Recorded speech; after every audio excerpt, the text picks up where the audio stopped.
I still clearly remember that yellow taxi, just seeing it. Even in an old photograph, feels like I am being pulled back to those evenings sitting in front of the box-shaped TV waiting for Taxi to air. I still clearly remember the feeling of first meeting the bewildered Latka Alex, who was gentle yet profound, Elaine, who was strong yet vulnerable, and Louis De Palma, who shouted as if the world operated according to his will. Back then, I thought Taxi was simply a cute sitcom telling the story of a few lost people clinging to their small dreams. But the more I grew up, the more I realised that the show was not as simple as I once believed. And it was exactly when I began to explore the behind-the-scenes materials that I was shocked to realise behind the characters we thought we already understood were countless stories no one expected. Do you know the story of Louis De Palma exposing Elaine Nardo just because of a small backstage disagreement? Or why Jeff Conaway, the one once expected to be the star of the series, gradually disappeared from the show as if he had never existed?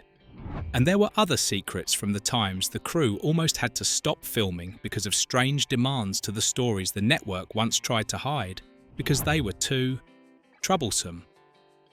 Today, let us open that door together to discover the 20 strangest, most surprising, yet also most truthful secrets that ever happened behind Taxi. 20. Andy Kaufman once brought a stripper into the set. You're one dynamite lady. Latka, shut up. Ooh, redheads. I'm glad you feel that you can be so honest with me like that. Latka, come here and sit down, okay? When I was young, every time I watched Taxi on my family's old TV, I always remembered Latka, innocent, gentle speaking in a distracted way, like an oversized child. You need the home, a nice house, and when your friends come over to visit you, they might want to take a dip. So you need the pool. For me, he was the soul that made the show softer amid the roughness of life. But many years later, when I read about Andy Kaufman, I realised he in real life was nothing like Latka. And perhaps the strangest story was the time he brought a stripper into the studio. According to a technician that morning, everything was as usual until the metal door opened and Kaufman walked in. Not with the mild face of Latka, but as Tony Clifton, a wrinkled suit, dark sunglasses, a slow and arrogant walk. Behind him were two dancers dressed boldly, high heels hitting the cement floor. One person in the crew froze and whispered, "Lord, don't let ABC see this scene." Another shook his head. "This is not a joke. This is Andy when he wants to challenge the whole world." Clifton just shrugged. Dropping a line, I bring a bit of Vegas atmosphere to everyone. Security was called, and that group of three left the set without a single word of resistance. A producer later said Andy was not trying to break anything. He just wanted to see where our boundaries were. Latka makes me smile, but Andy Kaufman, he is the question that every time I remember, I still have no answer. 19. An episode was almost banned for being too dark. You may not know that among the gentle smiles that Taxi brought, there was an episode that almost never saw the light of ABC. I still remember watching Taxi as a dose of relaxation. So when I later read that the episode Elegant Iggy was once criticised as too dark, I had to re-watch it with completely different eyes. The original version of the episode was described as much gloomier than the broadcast version. According to those in the writer's room, the initial script portrayed Jim as a wanderer among the upper-class world. Not humorous, not optimistic, but a man trying to hold on to his last bit of dignity. A writer recalled Jim stood lost in the luxurious room, and that scene was so sad that there was no laughter left to ease it. An ABC executive reacted harshly. Taxi is not a show for viewers to feel empty after watching. The main writer whispered, "But Jim is like that." He laughs to hide his displacement. That night they had to rewrite everything.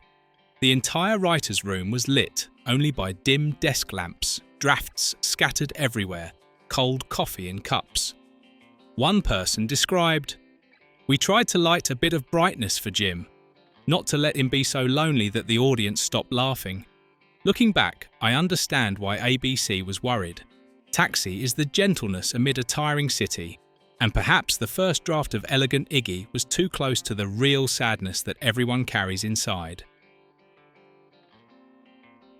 18. Jeff Conaway was removed from the show because of addiction. When watching Taxi in those years, I always remembered Bobby Wheeler as a young actor who was a bit vain but charming in a very real-life way. He often looked in the mirror, fixed. His hair spoke a bit theatrically, but always made viewers smile. It is hard to believe that the man I saw on screen, bright, lively, was in real life struggling in a battle he himself could not win. I read again many accounts from the crew, and they all said that Jeff Conaway began to collapse only a few months after Taxi entered season 2. The shooting schedule of 14 to 16 hours a day made him exhausted to the point he could no longer control his habit of using painkillers. A crew member recalled that day we knocked for a long time but didn't hear Jeff answer. When we entered, we saw him lying on the floor, breathing very heavily. A writer said softly, he could no longer remember which scene he was standing in. DeVito said, "We cared about Jeff, but every time we shot the whole crew worried whether he could stand steady that day. When Jeff could not perform, Bobby's lines were divided to DeVito or Christopher Lloyd. The audience still laughed. The atmosphere on set, according to a producer, dropped strangely low. We understood what that meant, and Jeff understood too.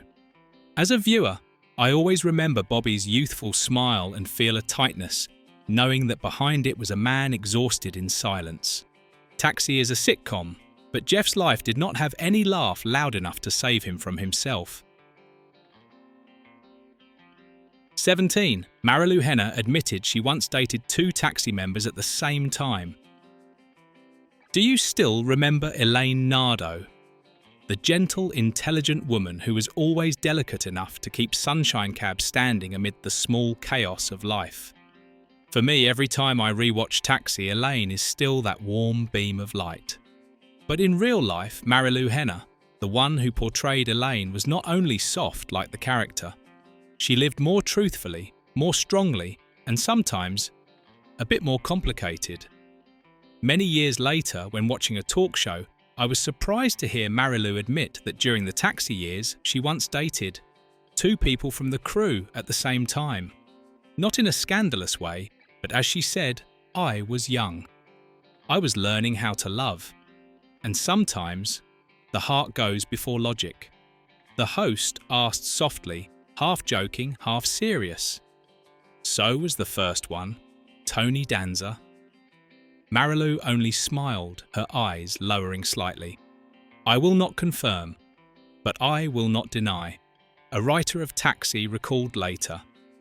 We all guessed. But Taxi at that time was like a family. No one wanted to hurt anyone. What I remember most is Marilu's final line that day. When you act as a family long enough, sometimes your heart believes that every emotion is real. On screen, Elaine was a gentle anchor. In real life, Marilu also wanted to find an anchor for herself, just like all of us. 16. Tony Danza once nearly got into a fight on set. Jim, I know they're blueberries. What I'm saying is they might not be blueberries. And while all blueberries are blue, not all blueberries are blueberries. I see. I've mistaken blueberries for blueberries. Right. Do you still remember Tony Banter? The gentle boxer, somewhat naive, but always making the audience smile with his very own sincerity. That is the image I carried through many years of rewatching Taxi. But Tony Danza, in real life in the early days of Season 1, was not always as calm as his character. Danza entered Taxi when he was still a new actor, not yet familiar with cameras, not yet familiar with a dense work schedule, and not yet having learned how to hide pressure. A crew member recalled that day Tony threw a prop onto the ground. The wooden chair shook from his strike. An assistant added, "He didn't intend to scare anyone. It's just, Tony carried too much tension and didn't know where to put it down." The worst incident happened when Danza nearly got into a physical fight with a lighting crew member. Just a small misunderstanding, a comment about a mark on the floor, but enough to make the atmosphere in the studio heavy, as if all the lights had just gone out. Someone standing nearby recalled Tony walked closer and the other man stood still.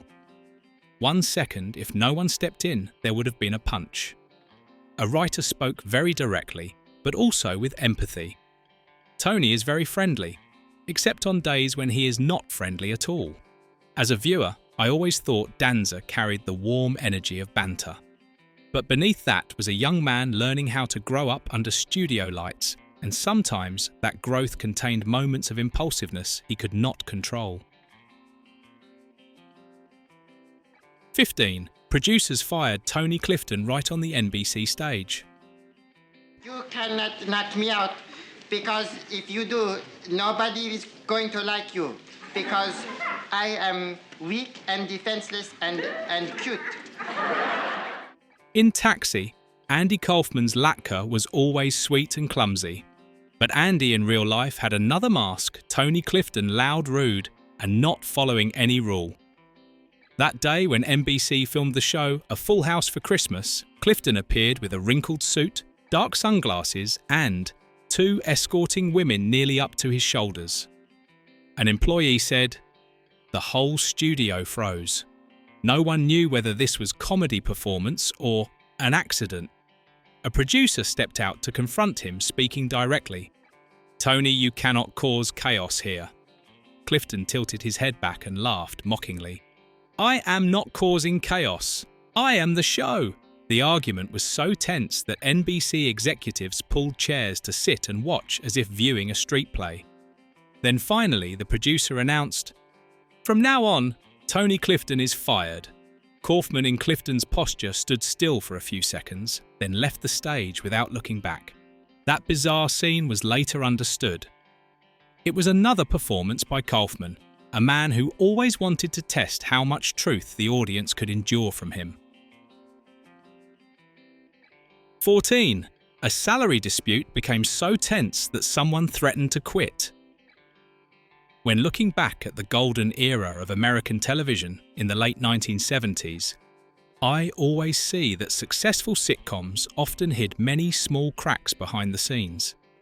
Taxi was no exception, and one of the biggest cracks was the dispute over salary. On screen, the drivers of Sunshine Cab were united, flexible, joking with each other like a family. But in real life, the large gap in salary between lead and supporting roles made many people feel forgotten. An actor recalled, "We were loved by the audience, but our wallets didn't see any change." A supporting actor once said directly to a producer, "If I keep receiving this amount next season, I leave the show." The producer only sighed. "We understand, but the budget of season 1 is not the same as season 3. A writer remembered the tension of that time. Every cast meeting felt like a peace negotiation. In the end, to keep the crew, the studio had to raise salaries and adjust contracts for some supporting faces who were becoming important. As a viewer, I only saw them smiling on screen, not knowing that behind those laughs, someone was questioning their own value. 13. Louis De Palma exposed Elaine Nardo. Every time I rewatch Taxi, I laugh when seeing Louis De Palma, the short argue with Elaine Nardo, the charming, strong woman who was perhaps the most normal character in that crazy garage. But what I only learned much later was that Danny DeVito, who portrayed Louis once, said a line that made the whole crew laugh, and also, "Nod Marilu is not acting at all. That is truly who she is." A crew member recalled Danny said that right after Marilu stepped out of the set. Everyone burst out laughing because it was too true. Marilu Henner was known in real life as intelligent, decisive speaking, fast, and full of energy, just like Elaine. DeVito continued teasing, "If she gets angry, even Louis has to step aside." A writer recalled, "There were scenes of Elaine arguing with Louis and we didn't need to adjust any dialogue. Put Marilu in the right situation and it naturally becomes a scene." Rewatching old episodes, I then understood why the contrast between the two characters was so vivid. Behind the dispatcher's desk, Louis De Palma, was a small tyrant, but in real life, Marilu Henner was sometimes so strong that Danny DeVito joked that he was the one acting and she was not. 12. The cast was exhausted because of the overnight shooting schedule. You may not know that behind the gentle laughs of Taxi were long nights that made the entire cast truly exhausted. When rewatching the show at this age, I always see the warm light on their faces, but few would guess that this light was often filmed at 2, sometimes 3 in the morning when everyone was living only on coffee and professional discipline. Marilu Henner once recalled with a smile that was both sad and proud. We slept right on the sofas of the set. In the morning, my face still had the seam marks. Another actor remembered the scene of the whole crew lying scattered like people taking shelter after a storm. If someone asked where our resting room was, I would answer, wherever there is a chair, that is where a Taxi actor is. There were nights when the writer rewrote the scene while hearing DeVito grumble from the corner of the room. How long more? The writer sighed. Maybe an hour. Someone in the crew laughed when recalling it. Of course, it was never just an hour. Despite the exhaustion, they still kept their energy on screen as if nothing had happened. A lighting technician said, "We watched them laugh and forgot that just minutes earlier they were resting their heads on their hands." Looking back, I understand even more why Taxi endures in so many people's memories, because every laugh in it was paid with dedication, sometimes with the very sleep of those who lived fully to tell that story. 11. The director was fired for yelling at the actors. At that time, television still had moments that could not be repeated. Those days when a real outburst could change the direction of an entire episode. And in the memories of those who worked on Taxi, there was one night everyone remembered because it nearly broke the crew, the night a director was fired after only a few hours. Andy Kaufman was still. Andy then, gentle strange, living in his own world. But not everyone understood his working rhythm. A crew member said, "The director that day had no patience. He yelled, 'Andy, focus, please!' The whole studio froze. Andy placed the script down, stepped back and said softly, 'I do not work with anyone who yells at me.' Then he left the set, completely silent. A producer ran after him pleading, 'Andy, please come back.' We apologise for his tone. A writer recalled, 'We immediately understood that the director would not return. No one wanted to lose Andy. The decision to fire him was made that very night. When he returned, Andy only said, 'Thank you for understanding me.' Moments like that, fragile, easily broken, are what made Taxi a behind-the-scenes story full of life. 10. Danny DeVito blew up ABC headquarters on live TV. I came late. What happened? I lost. I know. I saw every minute. There was a time. Danny DeVito destroyed an entire television building in front of millions of people. It sounds like a joke, but for those who watched Saturday Night Live that year, it was an unforgettable moment. And it all began when ABC cancelled Taxi too abruptly, making the entire cast feel abandoned midway. DeVito, who portrayed the venomous but lovable Louis De Palma, carried real frustration within him. A writer said Danny said, "I will say the thing they won't let us say." We thought he was joking. On SNL, DeVito appeared as Louis, grumbling with a raspy voice, but this time with real anger. In the short film, Louis drove a taxi to ABC headquarters. He stepped out, looked at the building and said, "You want to cancel our show? Here is the answer." Then he pressed the button. The building exploded on screen. The audience screamed, half scared, half excited. Later, a producer from NBC recalled, "No one thought Danny would dare do that, but he did. And that was Danny, straightforward, bold, and wholehearted for Taxi." After 9/11, the sketch was banned permanently. But for those who had seen it, it remains the craziest memory a sitcom actor has ever created. 9. Judd Hirsch made crazy demands to reject the role and all were accepted. Sometimes I wonder whether iconic roles are destined from the beginning or just beautiful accidents of acting. For Judd Hirsch and the role of Alex Riger, I believe it was an accident, one that Hirsch himself tried to avoid in every way. When Taxi was first proposed, Hirsch did not want to do television at all. He had just come from stage acting, still carrying the artistic freedom that TV at that time could hardly provide. A friend recalled Hirsch's words, "I don't want to be stuck in a long-term contract. I want to continue acting in the true sense." So Hirsch told his agent to set demands. No one could possibly accept a ridiculously high salary, and his name must appear before the title of the show. The agent asked, "Are you sure?" Hirsch only said, "They will refuse, and I will be free." But life rarely follows the path we expect. The producers of Taxi read the demands discussed for a few minutes and said, "Agree to all." A writer remembered that scene. "We didn't want anyone else to play Alex, and if we had to sign your name before the word Taxi, we would sign it." When hearing the news, Hirsch only sighed. "So I have to do the show," and thus one of the souls of Taxi was born from an unsuccessful attempt to avoid the role. 8.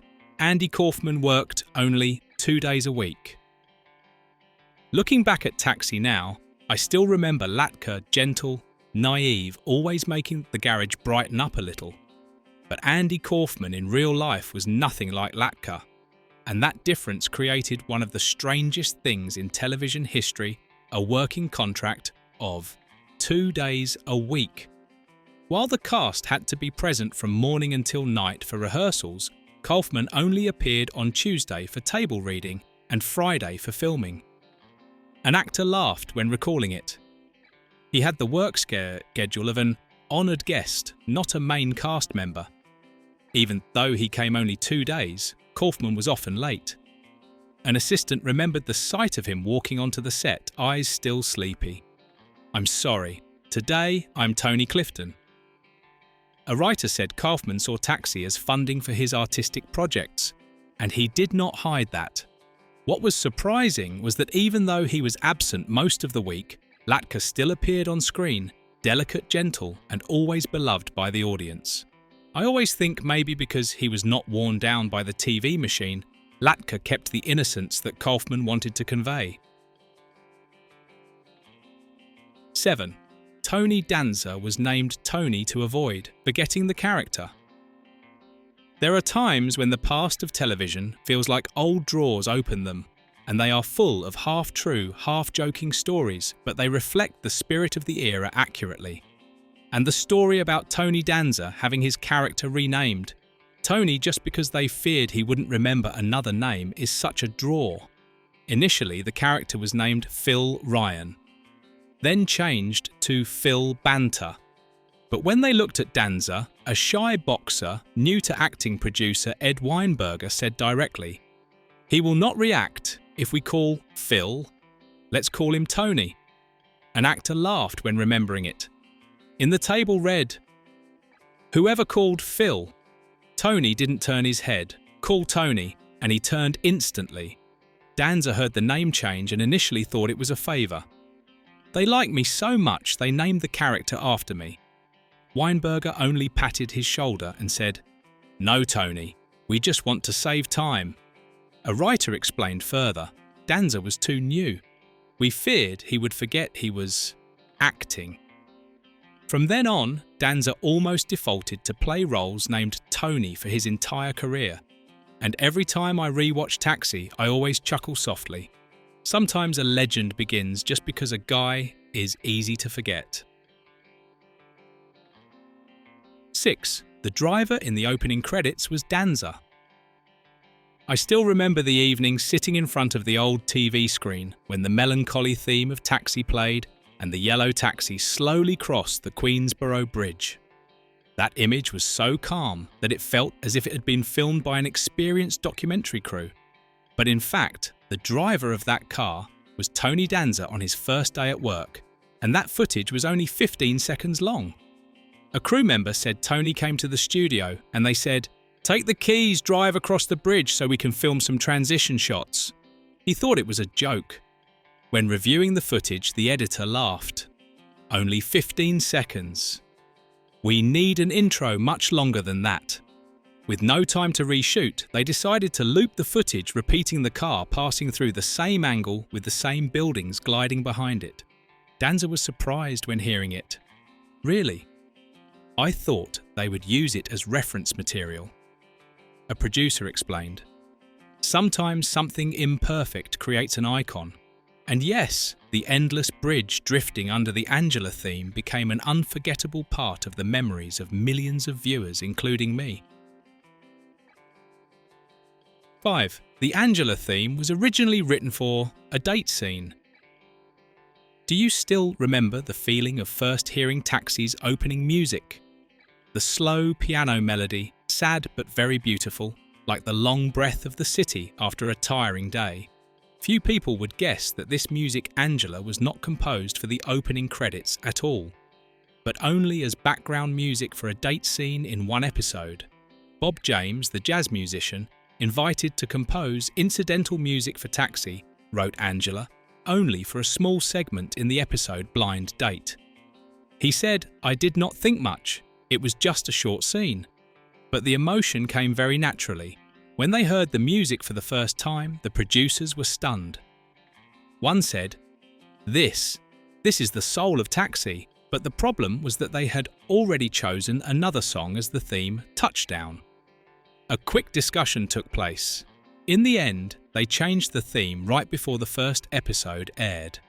Bob James laughed when remembering I even said, "Its name is Angela, you know. Do you want to change it?" The producer replied, "No need, it's already beautiful." And so, from a secondary piece, Angela became the whispering opening for Taxi throughout 5 seasons, tied to the memories of countless viewers, including me.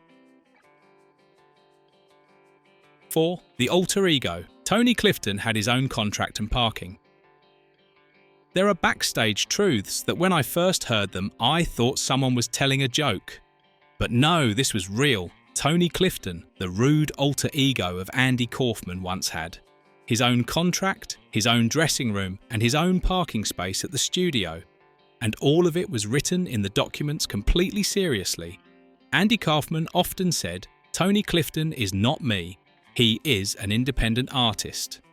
The producers reluctantly had to play by Kaufman's rules. One person recalled, "We signed a contract with Tony Clifton." Reading it again, I still could not believe my eyes. When Clifton appeared on set, he behaved as if he were in Vegas in 1972. He yelled, "This script is terrible. I already fixed it." An actor remembered that scene clearly. He threw the script on the ground, then went into the makeup room as if he were Elvis. Everything reached its peak when Clifton caused a disturbance and security had to escort him out. Kaufman, in full makeup, only smiled. "I told you. He is very difficult to work with." After that, the press reported on it widely, and Kaufman achieved exactly what he wanted, turning Tony Clifton into a legend where no one could tell what was acting and what was real. 3. Robin Williams almost played Bobby Wheeler. If things had gone a little differently, the Bobby Wheeler we remember today in Taxi might have had the face of Robin Williams instead of Jeff Conaway. Every time I think about that, I feel a mix of regret and fascination, as if looking into a parallel timeline of American television. At that time, Robin Williams was drawing attention with his explosive improvisational comedy. A producer recalled Robin walked into the casting room like a storm followed him. We looked at each other and understood immediately this energy, if put into Taxi, would change the rhythm of the show entirely. But right then, ABC finalised the contract for Williams to star in Mork and Mindy. A crew member said, "We asked ABC if they could share his schedule." They laughed. "No way! Robin is ours!" Jeff Conaway was chosen afterward, and he brought a very different Bobby Wheeler, sleek, fragile, and full of hope. Conaway once said, "I knew at times I was in Robin's shadow, but I also knew I gave Bobby a different soul." And it's true. When rewatching Taxi, I cannot imagine anyone other than Conaway in the role of that dreamy driver. But sometimes the fact that Robin once almost became Bobby makes the memory even more special. 2. Checker Cab. The symbol of Taxi went bankrupt while the show was filming. I still remember the sound of the old taxi doors in the early episodes of Taxi, the thin metal. Sound a bit tired but very real, very New York. Those cars with their deep yellow paint and square bodies were not only props, but the soul of the entire series. Yet few know that while Taxi was airing, the company that made them, Checker Motors, was dying and eventually went bankrupt right in the middle of the shooting season. A technician recalled, "There were days we had to run back and forth just to find spare parts." The company wasn't making them anymore. A producer added, "When we heard that Checker was closing, we looked at each other and knew the cars on set were the last ones." I've always thought it strange that Taxi, a sitcom about cab drivers trying to make a living, became the last museum preserving the image of cabs that had disappeared from America. An actor once remarked, "Every time I closed the car door, I thought this is the sound of an era." After 1982, Checker cabs gradually vanished from New York streets. But on Taxi, they live forever, driving slowly across the endless bridge in the intro, quietly like the memory of an old city I once loved. 1. Rhea Pearlman played Louis's girlfriend, but in real life was DeVito's actual girlfriend. There are backstage stories that each time I recall them, my heart feels lighter, as if old television did not only create laughter, but also preserve true love stories. And the love between Danny DeVito and Rhea Pearlman is one of the most beautiful things that remained after Taxi. On screen, Louis De Palma was irritable, petty, almost with no redeeming qualities. Yet Xena of Rhea Pearlman was patient, gentle, and sometimes even cared for Louis more than he cared for himself. A crew member said, "No need for the director to cue them. Every time they looked at each other, the set softened." In real life, they met in 1971 and moved in together after only 2 weeks. DeVito once said, "I looked at Rhea and thought, this is the person I want to argue with, until old age." A writer said, "We did not write Xena for Rhea. We wrote Xena because of Rhea." In 1982, when Louis and Xena planned to marry in the show, in real life, they married as well. The two stories, real and acted, merged gently, like the very heartbeat of Taxi at that time. And that is one of the reasons I always remember this show, sometimes. The studio lights end up shining on a real love. Thank you for watching. If you enjoyed this video, don't forget to like, share and subscribe so you won't miss the next ones. Please leave your thoughts in the comments below. I would love to hear from you. See you in the next videos.